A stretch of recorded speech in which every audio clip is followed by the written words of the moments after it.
Hi everyone, in front of me I've got OPPO Find X5 Pro and let me share with you how to change the wallpaper on this device. So first of all we have to enter the settings and now let's scroll in order to find personalizations. As you can see right here we've got whole wallpaper section, so let's tap on it in order to enter.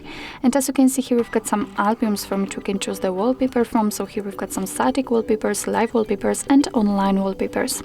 So I will pick something from live wallpapers, and all you have to do in order to check all of the options is to simply swipe or just tap on this arrow. And as you can see we've been transferred to the full list of all available ones.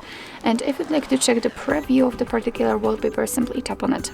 And as you can see it will appear right here. You do not have to go back to previous page. You can check all of the options right here. And if you're happy with your choice, just tap on apply to home and lock screens.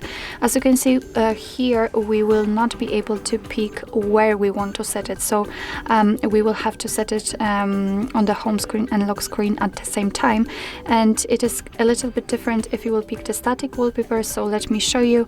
For example, this one, as you can see right here you've got only apply option, and after tapping on it you will be decide where you want to set it. So if you want to set it as a lock screen or both of home screen and lock screen, so it's a little bit different, but I will pick the live wallpaper. And as I said, if you are happy, just tap on apply to home and lock screens. We just got back to the wallpaper section, so let's go back to the lock screen and home screen. And as you can see, the wallpaper has been applied successfully. So actually this is it. This is how to change the wallpaper in your OPPO Find X5 Pro. Thank you so much for watching. I hope that this video was helpful, and if it was, please hit the subscribe button and leave the thumbs up.